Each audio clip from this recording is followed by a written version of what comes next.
What's up and welcome back to Sunnydale Live. We're on episode 4 of season 2. I guess that's 8, but 4 of season 2. Alright. Inca Mummy Girl. Our boy Xander. Your friend and mine.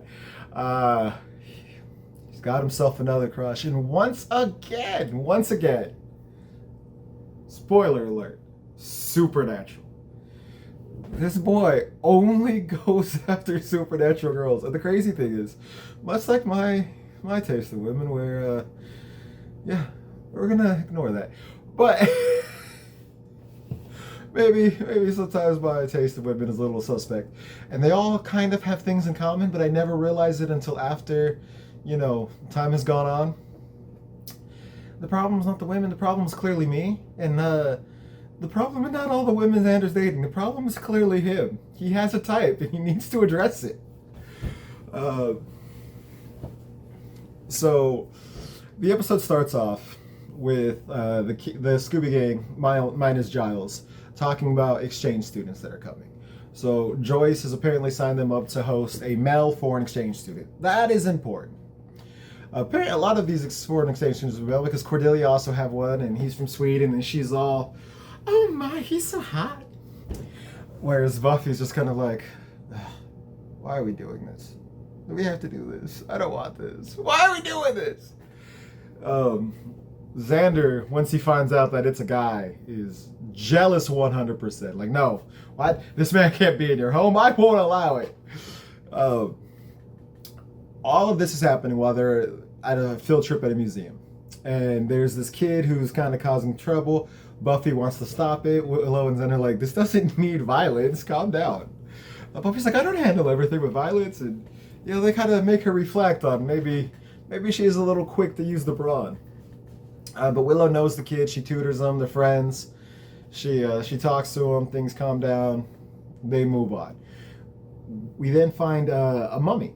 They go and learn this about this girl who was an Incan princess who was the chosen one to sacrifice herself for the well-being of her people. And Buffy kind of has a moment of relation of being chosen and your destiny not being in your hands, that other people, right or wrong, get to decide for you what is best. And clearly it's something that Buffy is still struggling with, and I think will always be struggling with. That has to be an impossible situation to live with. To just have other people tell you, this is your life, this is what it's going to do, you're probably going to die young, deal with it. I mean, we're a few months removed from when she was prophesized to die and then actually did die, which comes up in this episode. They reference it. Kind of as a, Buffy telling Xander, well, you saved me, I'm only here because of you, but to make him feel better, because, but we'll get to that.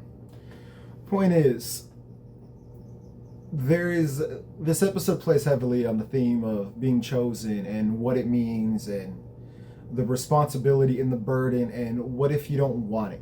You didn't ask for it, so what if you don't want it? What if it's too much of a burden and you want to give it away?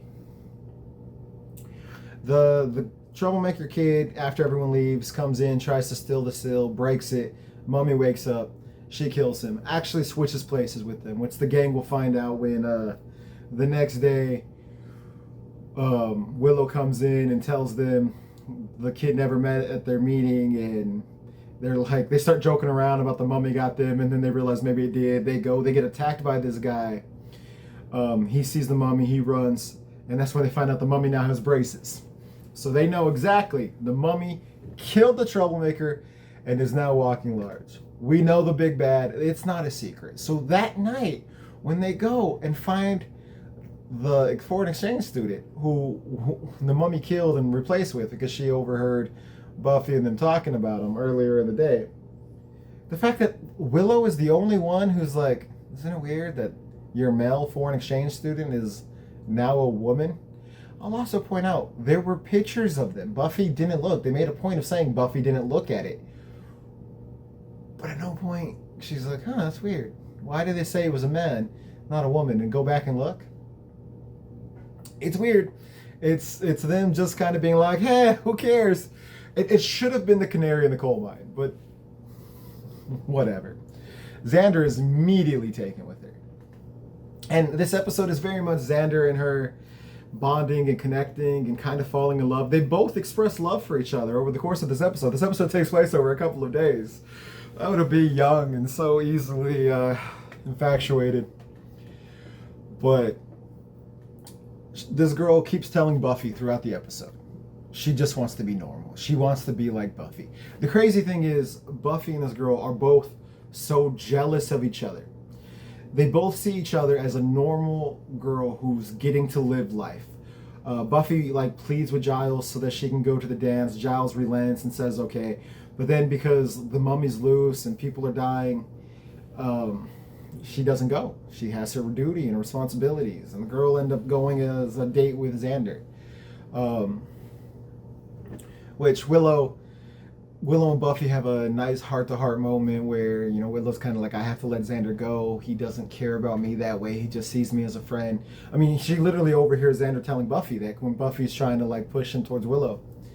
And so she's the one that actually encourages Xander to just ask her out, which was a good moment for Willow. I applaud her for that. But Buffy's jealous of the Incan princess because she thinks she's a normal girl who gets to go on a date. Not that she's on a date with Xander. It's not that. But it's that she gets to have a normal life and Buffy doesn't. There's always something that happens that takes Buffy down another path or forces Buffy to do something she doesn't want to do. And she doesn't get to just be a teenage girl. Meanwhile, the Inca princess feels the same way about Buffy. You get to just do whatever, and why don't you take advantage of it? When Buffy doesn't go to the dance, she's like, why? Why would you not go? Why would you not get a chance to just have fun and hang out with your friends and be normal? They don't see what the other one is going through, but they're going through similar things. When Xander asks the Inca princess to the date, she goes in the restroom and the bodyguard is there. He tries to take her back to kill her, and she ends up killing him. Now, she told Giles that the seal said bodyguard, but it doesn't say bodyguard. It actually says just guard. He's there to guard to make sure that she stays dead and doesn't come back, which will come into play towards the end of the episode when everything's unraveling. She really does care about Xander. She tells the guard that she loves him. She's like, I'm in love, and I want a chance to live. I never got a chance to live. My fate was decided for me. I just want to be a girl who gets to live and date and fall in love and go to a dance and all this stuff. That's so important to her. It's also important to Buffy. Buffy gives it up because it's her duty. Giles relented and said she could go to the dance. And Giles, when he goes to the house to tell Buffy that the translation was wrong, and that the guard was found dead, he was like, I was hoping to get you before you left. He thought she was still going to the dance. She chose not to go. She realized she chose to put her duty and her responsibilities above her desires. And that is an important distinction that comes into play in this episode. At the dance, at the dance, we get Cordelia dressed as a Hawaiian hula girl, and she's mocking Willow, who's dressed as an Eskimo. Xander and his date go, and they're dancing, and they're about to kiss, and it's so romantic. And then we find out that, but then and it's so romantic. And then she starts to revert back to a mummy, and she freaks out. Giles and Buffy realize, oh shit, Xander's girlfriend is the mummy. They rush to the dance to go try to save Xander. The mummy finds Jonathan and brings him into the back room, and she's trying to seduce him. And Jonathan's like, aren't you here with Xander? And she's like, does it look like I'm here with Xander? And he's like, okay. I mean, I don't blame him. No, that's wrong. But yeah, she's a looker. And right as they're about to kiss, Xander comes in, and Jonathan's like, I'm out. I can't deal with this.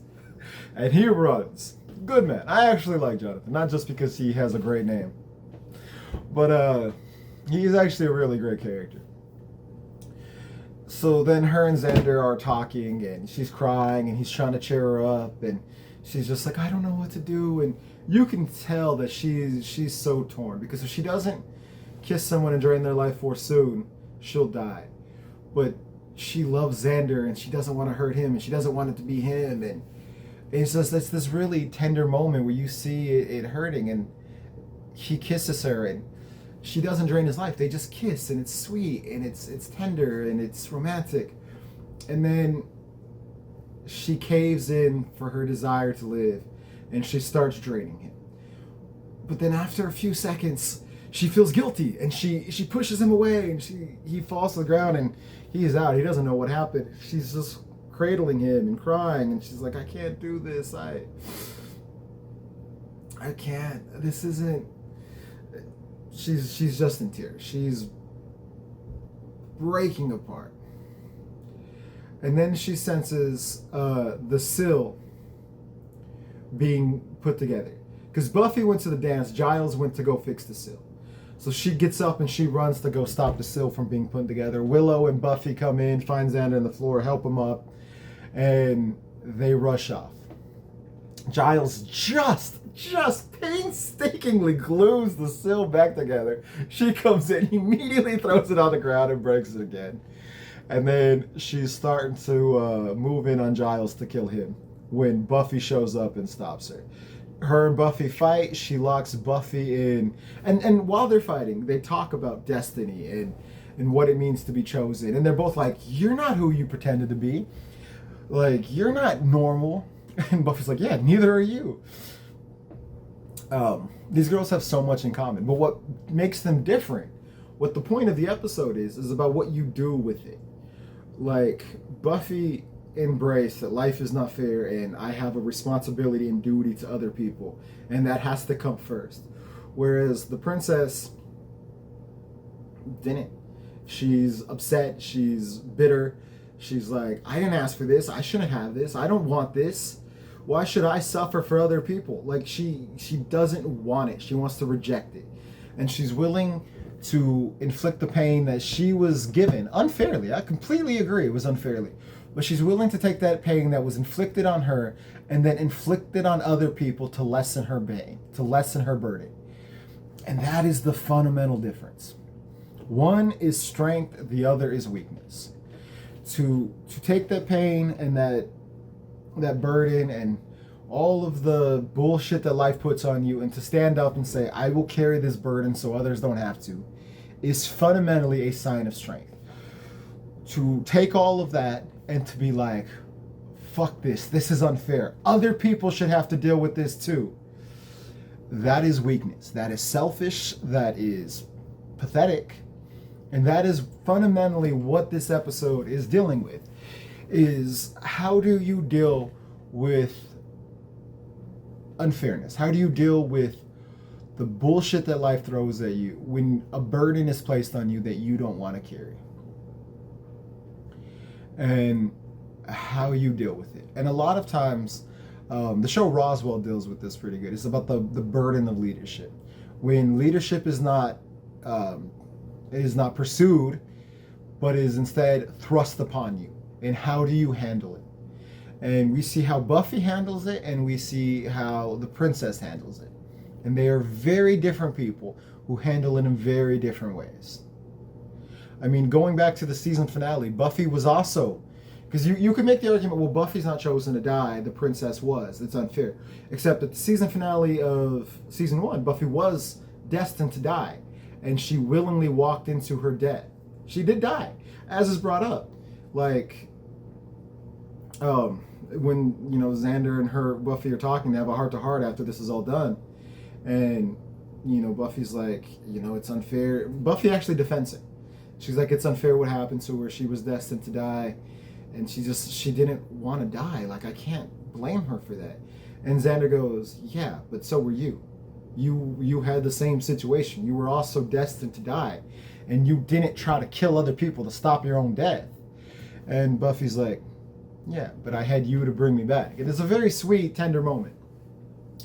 But I'm not saying what happened to the princess is fair. Obviously it's not. It's horrible. It is interesting to look at the the duality of it. Two people in somewhat similar situations handling it completely different and thus being completely different. The princess wins the fight, locks Buffy in a tomb. Not locks her, but she shuts the lid. It's really heavy. Buffy's trapped for a few moments. Willow comes in. She grabs Willow. She's about to kiss her and drain her life force when Xander comes in, stops her. She pleads with Xander, let me just kill her and then we could be together. We could be happy. I love you. And Xander's like, that's never going to happen. I'm never going to let you hurt her. She's my best friend. That's not. And you're like, if you need to kill someone to live, you take me. You kill me. You don't kill her. You kill me. If you can do it, then do it. And she has a moment of hesitation. And then you can tell she's getting weaker. It's spreading. She's in her final moments. And she does it. She goes in, she kisses him, she starts draining his life. And Xander resists. And Buffy comes in and kind of starts to try to pull her back too. But by this point, she's so weak and so much expired that she just kind of between Xander pushing and Buffy pulling, and she just crumbles. And she's dead. Xander is clearly devastated. He's heartbroken. He did confess his love to her. Like right before they kissed and she started to drain him and then regretted it back at the school. He told her he loved her. It kind of slipped out, like he didn't mean to say it, and he kind of paused, like, did I just say that? And then he went with it. He was like, yeah, you know what? So Xander was devastated, obviously. Willow and Buffy just kind of watched him go. And it's... Buffy catches up to him, though, and has that heart-to-heart conversation with him. But it is very heartbreaking, man. It's just... This dude cannot catch a break. But speaking of love and romance, there's a subplot of this episode that I completely forgot to talk about, and is oh so important. Our boy Seth Green makes his first appearance as Oz in this episode. Cordelia is dating the band leader, which also makes it weird that she was so like, oh, my exchange student is so hot. Ooh, once he was there, she was so disinterested in him and treated him like utter shit. But she's dating the lead singer of a band. Why is she obsessed with this other guy? Like, she has a boyfriend. It's Cordelia. What are you going to do? But we meet the drummer, and that is Oz. And at the dance, he sees Willow in the Eskimo outfit, and he's immediately taken. Immediately. He's just like, who is that? And the guy's like, oh, that's an exchange student, thinking he's talking about the princess. And he's like, no, the Eskimo. Like, Oz... Love at first sight. Immediately taken. And after he's done performing, he goes to talk to Willow. But it's right as Buffy grabs her to go find Xander. So then he's like, oh, wait. And then she runs off and he's like, okay. And so they're hinting at, for me personally, one of my favorite relationships in the whole show. I love Willow and Oz together. And this is kind of where it all starts. With Oz just being smitten, being infatuated. Right off the bat. Love at first sight. And it's kind of sweet. And it works because Willow had just said she's ready to move on. She's going to put her crush of Xander behind her and try to live her life for herself. So it is it's kismet, right? It's perfect timing. But anyways, this was episode 4. I'm Jonathan. Give us legends.